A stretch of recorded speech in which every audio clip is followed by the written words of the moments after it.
Gita Dwi Febriani dengan NPM 243020107. Pada hari ini saya akan menjelaskan mengenai topik Pancasila.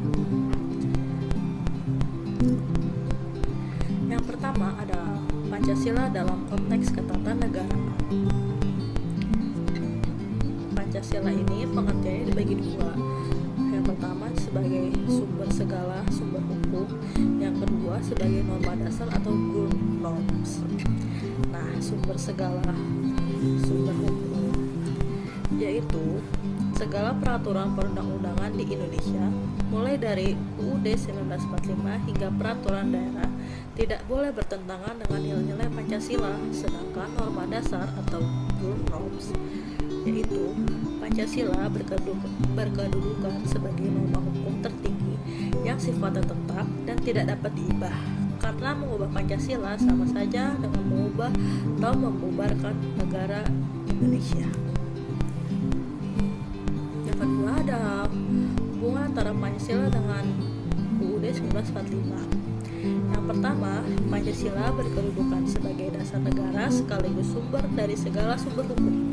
Sedangkan UUD 1945 merupakan hukum dasar tertulis yang mengatur penyelenggaraan negara.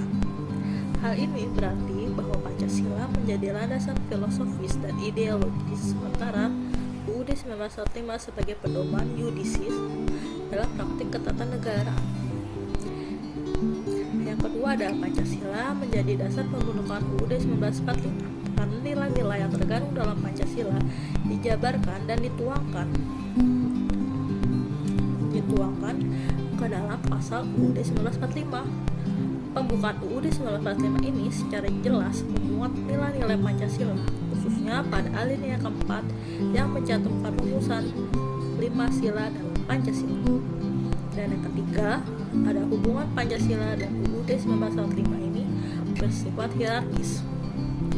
Dibandingkan dengan UUD 1945, kedudukan Pancasila ini lebih tinggi. Setiap pasal dalam UUD 1945 ini serta seluruh peraturan perundang-undangan di bawahnya tidak boleh bertentangan dengan nilai-nilai dalam Pancasila. Dan yang keempat, Pancasila ini berfungsi sebagai jiwa, kepribadian, dan arah dalam kehidupan bernegara. Sedangkan UUD 1945 ini berfungsi sebagai sarana untuk mewujudkan nilai-nilai Pancasila secara konkret dalam hukum dan pemerintahan. Keduanya ini saling melengkapi dan tidak dapat dipisahkan. Lalu ada topik selanjutnya yaitu demokrasi Pancasila. Nah, demokrasi Pancasila ini dibagi pengertiannya menjadi dua. Yang pertama, terminologi dan etimologi. Secara etimologi, demokrasi berasal dari kata demos yang artinya rakyat dan kratos yang artinya pemerintah. Jadi, demokrasi itu pemerintah dari atau oleh dan untuk rakyat. Secara terminologi, demokrasi ini berkedaulatan rakyat dijiwai dan integrasi dengan sila-sila Pancasila yang artinya kekuasaan rakyat di sini tidak boleh sebebas-bebasnya, tapi dibatasi oleh nilai-nilai ketuhanan dan persatuan dan keadilan di Indonesia. Lalu ada prinsip dalam demokrasi. Yang pertama adalah prinsip kedaulatan rakyat. Kekuasaan tertinggi ada di tangan rakyat. Namun dalam konteks Pancasila ini rakyat tidak bertindak anarkis, melainkan menyalurkan aspirasinya sebagaimana dalam mekanisme konstitusional dalam UUD 1945 seperti dalam pemilu dan beberapa perwakilan rakyat membutuhkan suara rakyat. Lalu yang kedua adalah musyawarah untuk mufakat.